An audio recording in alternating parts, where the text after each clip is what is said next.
할렐루야. 하나님의 은혜와 평강이 이 아침에도 여러분들과 함께하길 바랍니다. 오늘 우리에게 주시는 하나님 말씀은 마가복음 13장 1절에서 13절까지의 말씀입니다. 예수께서 성전에서 나가실 때에 제자 중 하나가 이르되 선생님이여 보소서 이 돌들이 어떠하며 이 건물들이 어떠하니이까. 예수께서 이르시되 내가 이 큰 건물들을 보느냐. 돌 하나도 돌 위에 남지 않고 다 무너뜨려지리라 하시니라. 예수께서 감람산에서 성전을 마주 대하여 앉으셨을 때에 베드로와 야고보와 요한과 안드레가 조용히 묻되 우리에게 이르소서 어느 때에 이런 일이 있겠사오며 이 모든 일이 이루어지려 할 때에 무슨 징조가 있사오리이까. 예수께서 이르시되 너희가 사람의 미혹을 받지 않도록 주의하라. 많은 사람이 내 이름으로 와서 이르되 내가 그라 하여 많은 사람을 미혹하리라. 난리와 난리의 소문을 들을 때에 두려워하지 말라. 이런 일이 있어야 하되 아직 끝은 아니니라. 민족이 민족을 나라가 나라를 대적하여 일어나겠고 곳곳에 지진이 있으며 기근이 있으리니 이는 재난의 시작이니라. 너희는 스스로 조심하라.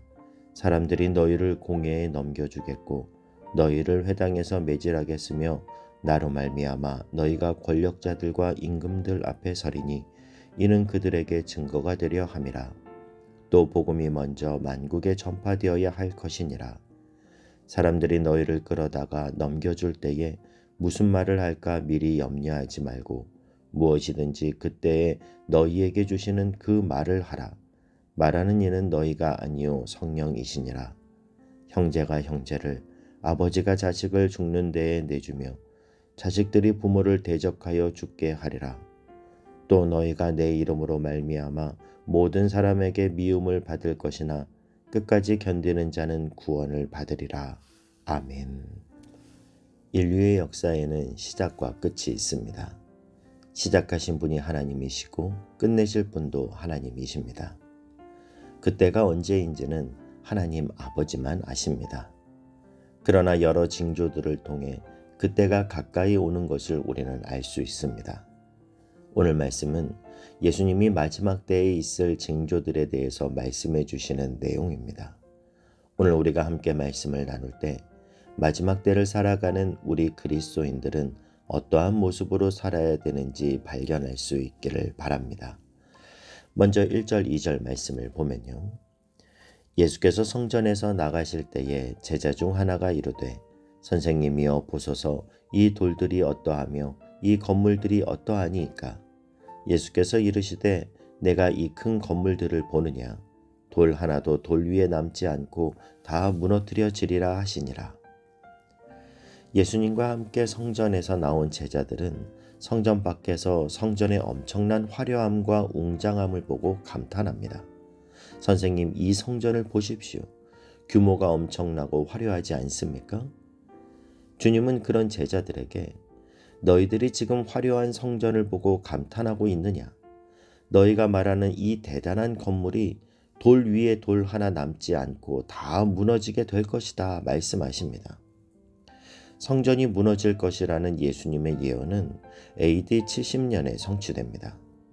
이스라엘 사람들의 자부심이었고 긍지였던 이 화려한 헤롯 성전은 AD 62년쯤에 완공이 되었다가 그리고 또 다 완공된 지 불과 8년 만에 무너지게 된 거죠. 예수님이 그토록 화려한 헤롯 성전이 무너질 것이라고 말씀하신 이유는 그 성전의 진정한 주인 되신 하나님이 그곳에 계시지 않았기 때문입니다. 여러분, 교회가 교회될 수 있는 것은 건물이 화려해서도 그 안에 다양한 프로그램과 시스템을 갖추고 있어서도 아닙니다. 교회의 교회됨은 그리스도가 그 교회의 머리 되시고 그리스도의 보혈과 믿음의 고백 위에 세워질 때 교회는 교회되는 줄 믿습니다. 성전은 하나님이 함께 하실 때 성전의 정체성을 가집니다. 마찬가지로 아무리 작고 초라할지라도 하나님이 함께 하시면 그곳은 거룩한 곳이 되는 것이죠. 그래서 우리는 삼각교회나 지하교회나 농어촌의 작은 교회나 선교지의 어려운 교회들을 우리가 은근히 업신여기고 무시하거나 그렇게 보는 것은 그리스도의 몸을 업신여기는 것임을 기억하고 이 땅의 모든 교회를 위해 중보하며 기도해야 합니다. 또한 우리 교회가 언제나 하나님의 임재가 가득하고 예수 그리스도의 보좌가 거하는 거룩한 하나님의 집, 참된 교회가 될 수 있도록 늘 기도해야 합니다. 여러분, 주일에 나눠드린 기도문을 놓고 기도하고 계시죠? 저는 이 기도문을 놓고 읽으며 기도하는데 얼마나 좋은지 모릅니다. 중언부언하지 않게 되고 뚜렷하게 기도할 수 있어서 기도가 더 깊어지는 것을 느낍니다. 여러분, 여러분의 기도 생활을 위해 드린 읽는 기도문을 매일 활용하며 하나님의 지성소로 들어가 교회를 위해, 담임 목사를 위해, 나의 영적 성숙을 위해, 다음 세대를 위해, 가정을 위해, 국가를 위해 기도하는 저와 여러분이 될 수 있기를 바랍니다. 그래서 우리 교회가 우리의 기도를 통해 굳건하게 세워지는 하나님의 교회가 될 수 있길 주님의 이름으로 축복합니다. 이제 예수님은 감람산에 올라가서 제자들과 조용히 앉아서 성전을 내려다보시며 다시 대화를 하게 되는데요. 3절, 4절 말씀을 보면요. 예수께서 감람산에서 성전을 마주 대하여 앉으셨을 때에 베드로와 야고보와 요한과 안드레가 조용히 묻되 우리에게 이르소서 어느 때에 이런 일이 있겠사오며 이 모든 일이 이루어지려 할 때에 무슨 징조가 있사오리이까? 예수님이 성전을 향하여 돌 하나도 돌 위에 남지 않고 다 무너질 것이라고 말씀하시니까 제자들이 그 시기가 궁금한 거예요. 그래서 그런 일이 있을 때 무슨 징조가 있겠습니까? 이렇게 물어보죠. 성전이 무너질 것이라는 말은 제자들이나 유대인들에게는 엄청난 충격적인 이야기입니다. 왜냐하면 성전이 무너진다는 것 자체가 마지막 심판에 해당한다는 말로 여겨졌기 때문이죠. 제자들은 저 화려한 성전이 무너진다는 건 종말이 온다라는 뜻이니 그 종말이 언제인지에 대한 생각으로 자연스럽게 연결이 되었던 겁니다. 그들의 질문에 예수님은 먼저 5절, 6절에서 이렇게 말씀하십니다. 예수께서 이르시되 너희가 사람의 미혹을 받지 않도록 주의하라. 많은 사람이 내 이름으로 와서 이르되 내가 그라하여 많은 사람을 미혹하리라. 먼저 예수님은 마지막 때에는 예수 그리스도의 이름으로 와서 많은 사람을 미혹해 하는 일이 있을 거라고 말씀합니다.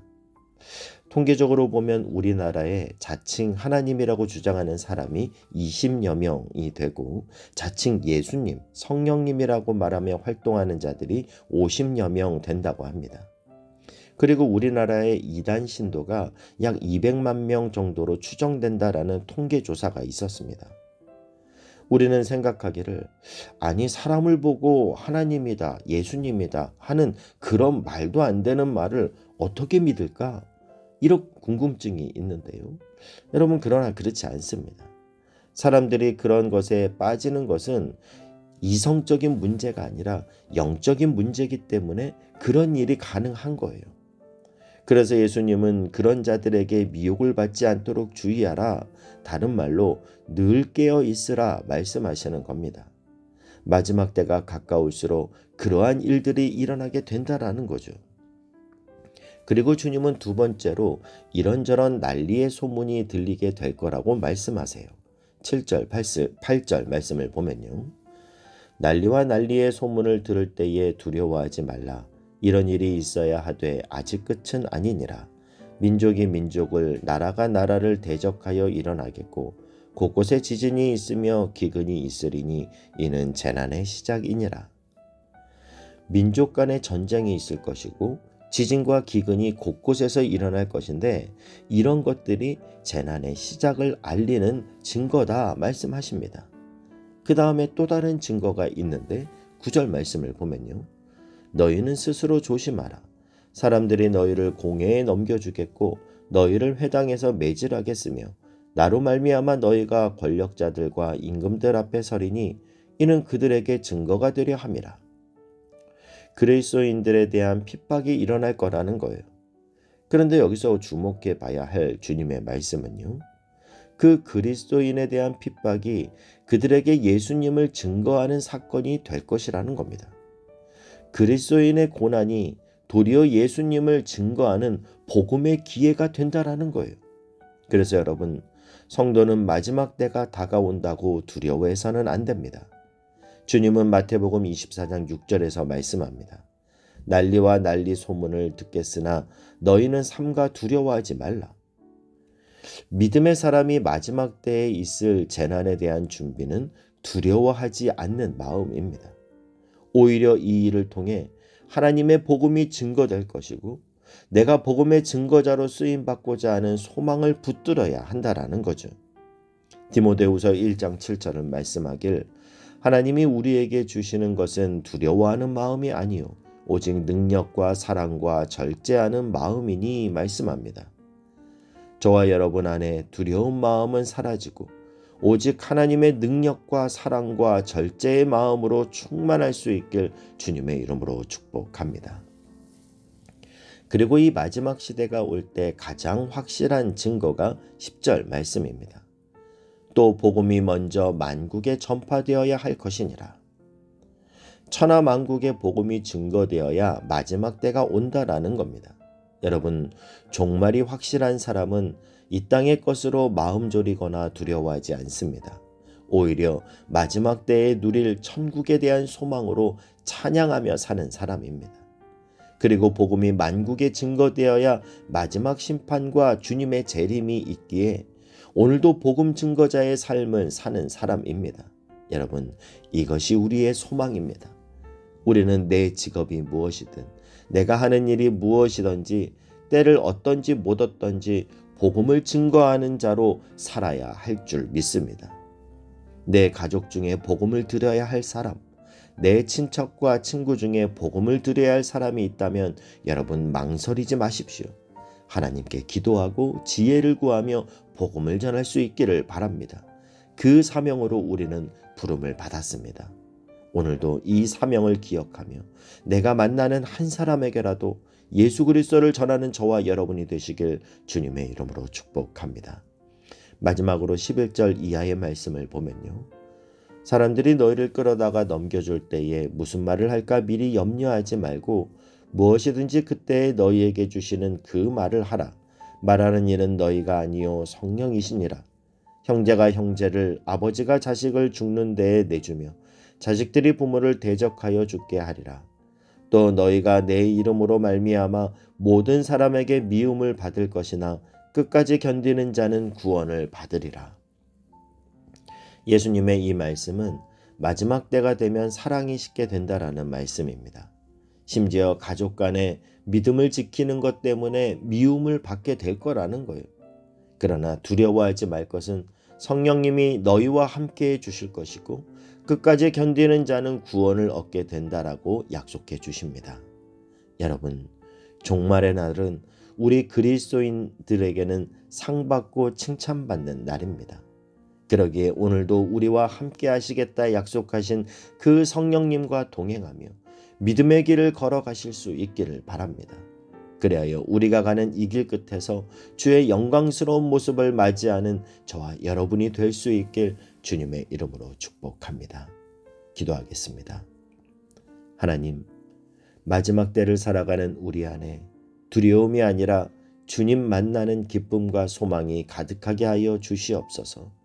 나를 구원해 주신 그 구원의 감격이 늘 넘치게 하여 주시고 우리를 복음 증거자로 부르셨으니 우리에게 복음의 열정을 주시고 마땅히 할 말을 주셔서 하나님이 주시는 지혜로 맡겨진 사명 잘 감당하게 하여 주시옵소서. 하나님, 난리와 난리의 소문이 이곳저곳에서 들리더라도 놀라지 않게 하시고 두려워하지 않게 하여 주시며 우리에게 주신 놀라운 믿음 안에서 평강을 누리며 끝까지 주님 바라보며 주님을 향하는 인생 되게 하여 주시옵소서. 오늘도 우리를 붙들어 주시옵소서. 예수님의 이름으로 기도하옵나이다. 아멘.